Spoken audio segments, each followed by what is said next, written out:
and this is Words with WaPrep with your host, Sefi Elizai. And Paul Converse.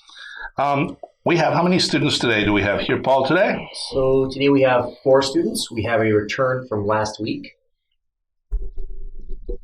Hi, I'm Justin, and I am 12 years old. Hello, I'm Farron, and I'm 13. Hello, I'm Janet, and I'm 12. Hello, I'm Clara, and I'm 11. So Clara and Justin have been on the show before, and Janet and Farron are new. Well, let's start off with Janet.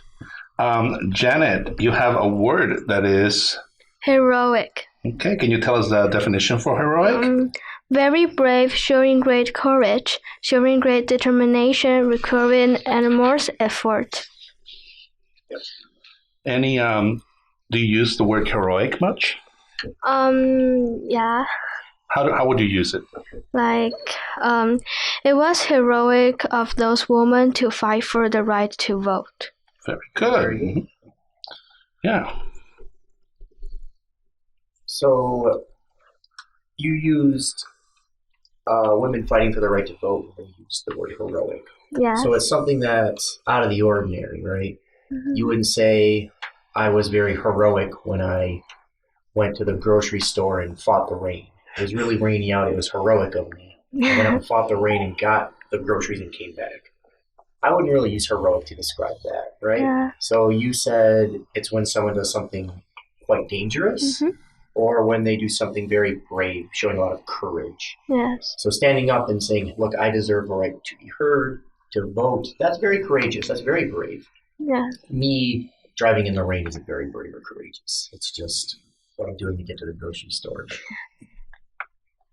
Can you think of what other words that are related to the word heroic that you might use on a daily basis, or?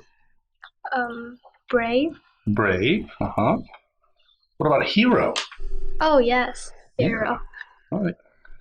So can you use a sentence? Can you make a sentence with the word hero in it? My brother's dream is to be a hero.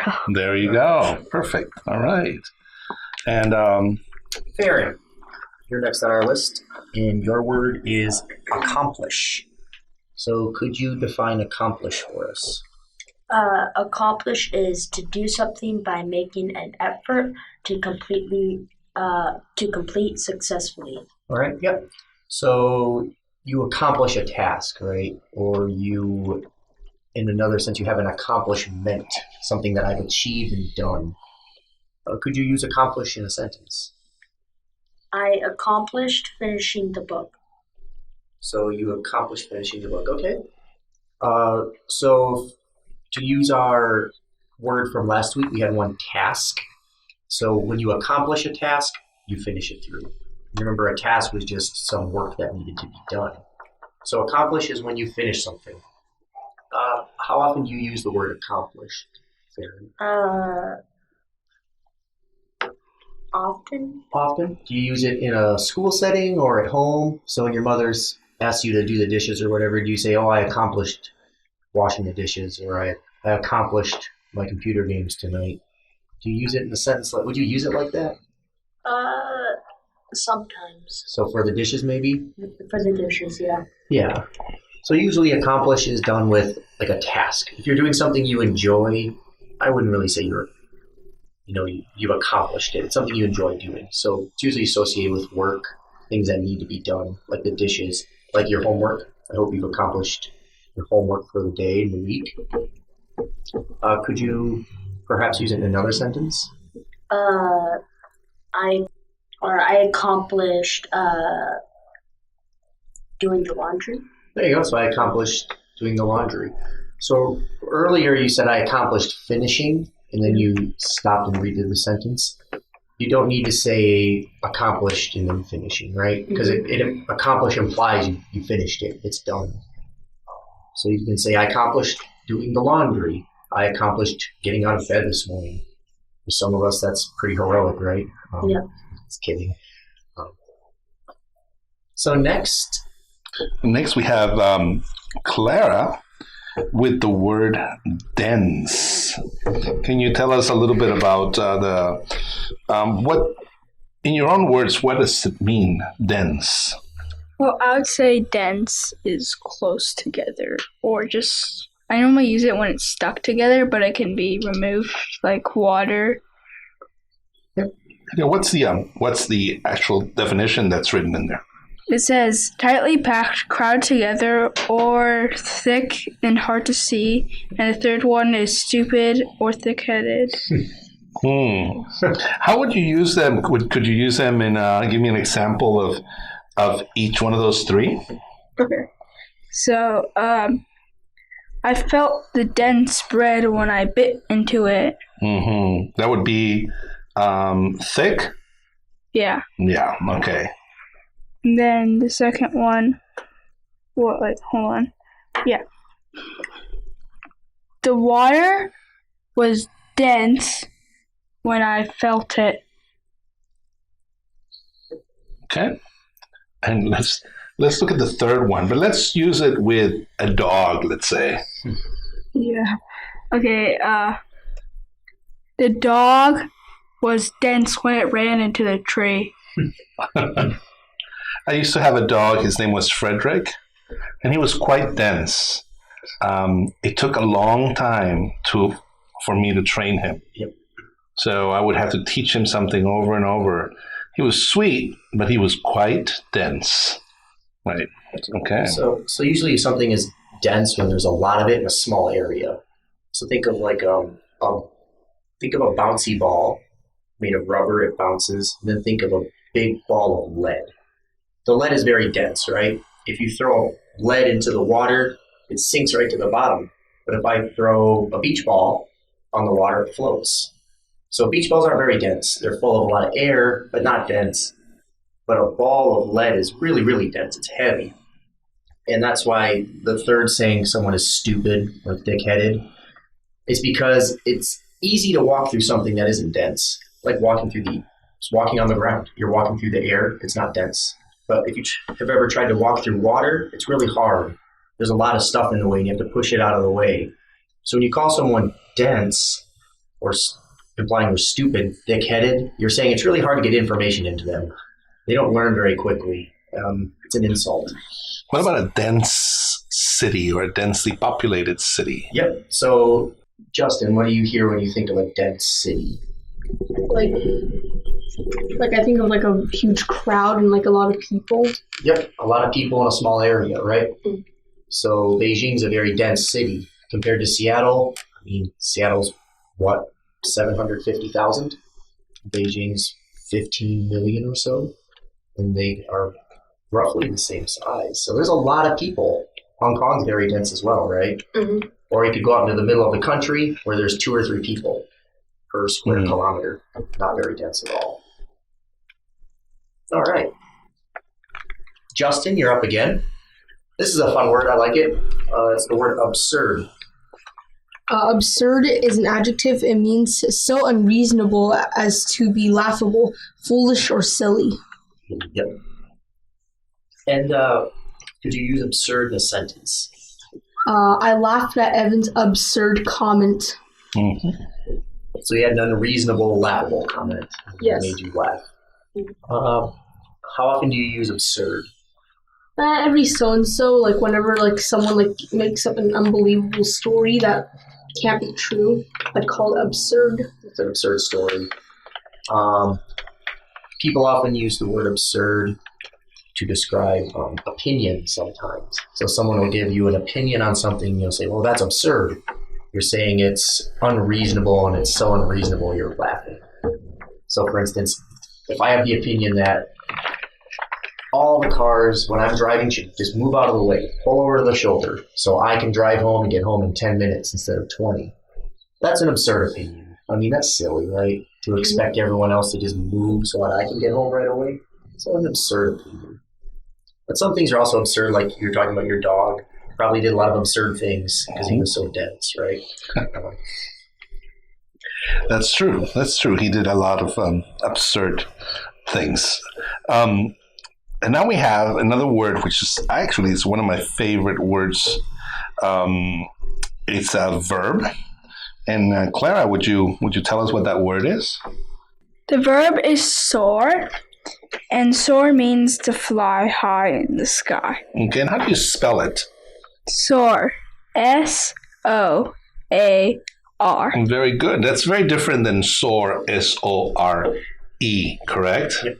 Yeah. What's the difference between S-O-R-E, soar, and S-O-A-R, soar? So soar is to fly normally, and the other soar with the E is like to be in pain. To be like in pain, right. something is in pain. Or a wound, something Right. on your skin that hurt.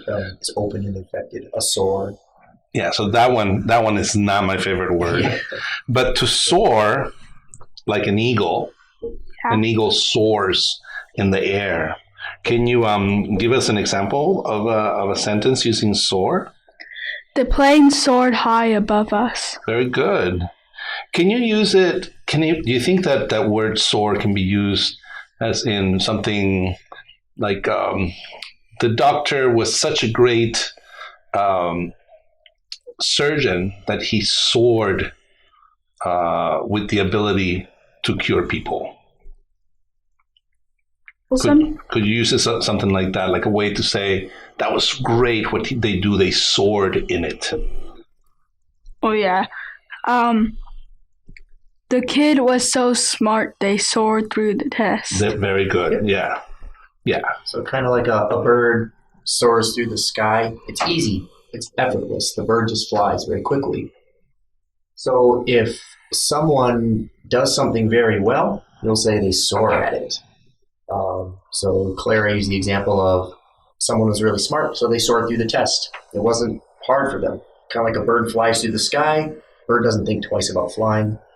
This person didn't have to think twice about their test. They just took it, did well, and moved on. That's a good word. So, Justin, you're up. Yes, you are up again. This is a great word, significant. Significant means that's like really important and full of meaning. Yep. So, could you use significant in a sentence?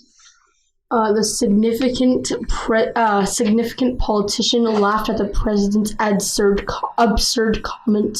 Yep. So, significant, in this case, he's important, right? So, how about with full of meaning? Could you use the word significant with full of meaning? The teacher's lesson was very significant. Yeah, right. It was a significant lesson. It had a lot of information in it, a lot of meaning to it. How often do you use the word significant?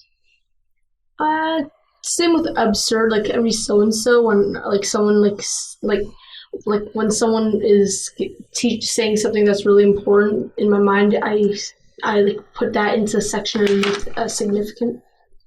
Okay. Could you say that you use significant and insignificant amount of times? Yes. Mm-hmm. So the opposite of significant is insignificant, meaning not very important or not full of meaning or very small. So an insignificant portion of the population is colorblind. Of the dense city. Yeah, right. An insignificant portion of the population in a dense city works very hard. So I'm trained in math and science, and there's a technical definition of significant that you might come across very rarely, but in statistics, significant means it stands out. So if I say, for instance, men weigh more than women, and that's significant, it means that on average, the average man weighs more than the average woman. That doesn't mean that all men are heavier than women. There's always going to be some small guys and some taller women. But in statistics, it means something very, very, very specific. And you might bump into it when you're reading things online. And if that happens, you heard it here first, right? Mm-hmm. All right. So number 7 is Farron. And Farron, you have... I like that word. Do you like that word that you're going to have here? Yeah. Okay, what's the word? Mimic. Uh-huh. And can you tell us, so you have a verb and also a noun, right? Yeah. So go ahead and tell us the definition for both of those. The verb is to copy or imitate closely, and to make fun of by imitating. And the noun is one who can imitate sounds, speech, or actions. Very good. Can you use that word with the two different meanings, one as a verb and one as a noun? Yeah, the verb would be the child mimicked its father, and the noun would be the school mimic to come. All right. Like the school invited a mimic? Oh yeah, the school invited a mimic. I don't think we can buy mimics. That was kind of illegal from a long time ago already. So a mimic. So do you know the word mime? Yeah. Do you think it comes from the same root, or do you think there's a difference in it, or do you know what a mime is? Yeah. I think it comes from the same root.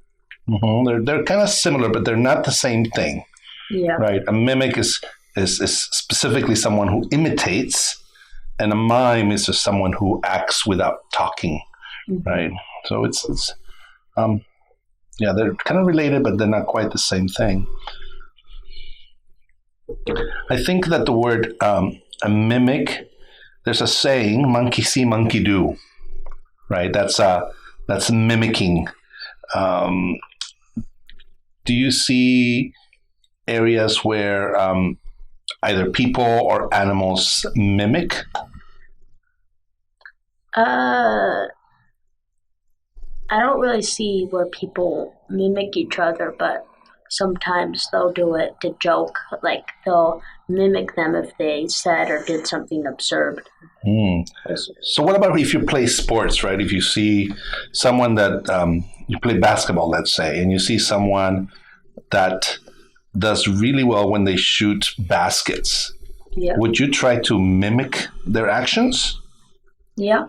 Yeah, so that's one way that I would see people trying to mimic someone is when they're doing something physical, you try to mimic their actions. What about if you're learning, let's say you're learning carpentry and someone's teaching you? Would you observe that person and see if you could mimic them? Yeah. Yeah, very good. And what about animals? Or what about in nature? Do you see nature mimicking itself in some ways sometimes? Like think about, let's say, some animals, right, mimic their environment so that when animals of prey try to get them, they can't really see them. For example, like little, when Bambis, when they're like baby deer, have spots on them, right?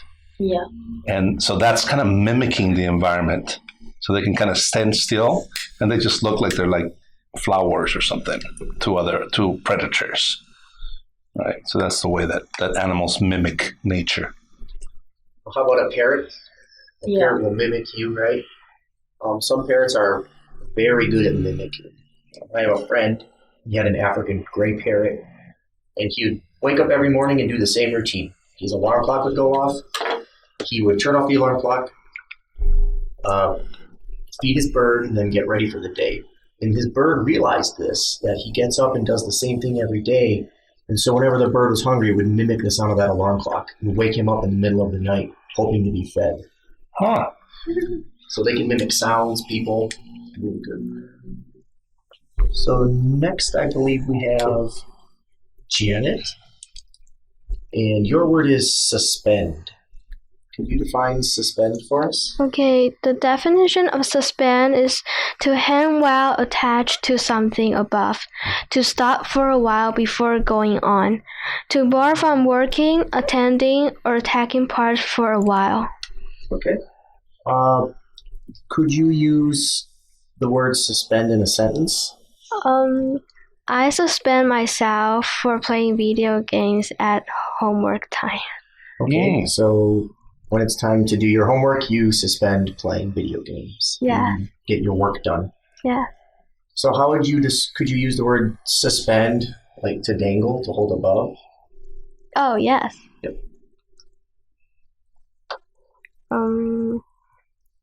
So could you say the crane, the big machines that build buildings, it's suspended blocks above the street because it was picking up blocks, moving them, and then setting them down somewhere else. Yeah. So they're suspended above, right? Yes. Mm-hmm. How often do you use the word suspend? I think I often use stop instead of suspend. That's a more common one. Yes. I use stop more commonly as well. I only use suspend really to describe when something's hanging. Yes. So suspended in the air, things like that. Awesome. Justin, you had a question? You were raising your hand? It was more of a comment for mimic. So it's just that sometimes in like video games, a mimic is also like something that like mimics a treasure chest, but when someone tries to open it, it like turns into a monster and tries to eat your hand. So it imitates, right? Yeah. To trap you in. Okay, and Justin, you're up next with Spectator. A spectator is a person that watches something such as a sporting event. Can you use it in a sentence? The spectator watched as the people played football. All right. And this time now is when we have fun and we try to use 3 or more words in a sentence. So, Farron, let's start with Farron, yeah. So try to take 3 of these words and throw them together in a sentence. So I'll do one to start. The mimic suspended a significant amount of, let's say, gold above the spectator's head. Dense gold. Dense gold. The sentences are going to end up being absurd, right? Okay, Justin is very eager to say a sentence. Due to his war crimes, the mimic was suspended on a rope and was going to be held there for a significant amount of time. Wow, very good. So dangling someone from a rope was punishment. And his action was so heroic that he accomplished many things from it. So, Farron, do you want to try to put 3 or more of these in a sentence? Yes.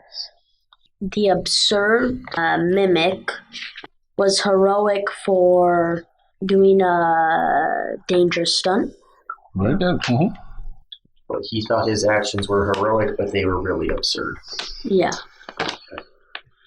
Okay. Clara, could you use dense, soar, and suspend in a sentence? These ones are harder. The crane suspended a very dense tree that soared above the city. Yeah. So, I mean, we're planting a park. All right. So, Justin, you've been raising your hand a bunch. Then the mimic, the absurd mimic, broke into the hockey arena and consumed a bunch of spectators. Significant amount of spectators. All right, so it looks like our time is coming to an end. Thank you very much, all 4 of you. Thank you. Thank you. I hope you come back again, like Justin and Clara. Saying goodbye with Words with WaPrep, your host, Seth Elizai. And Paul Converse.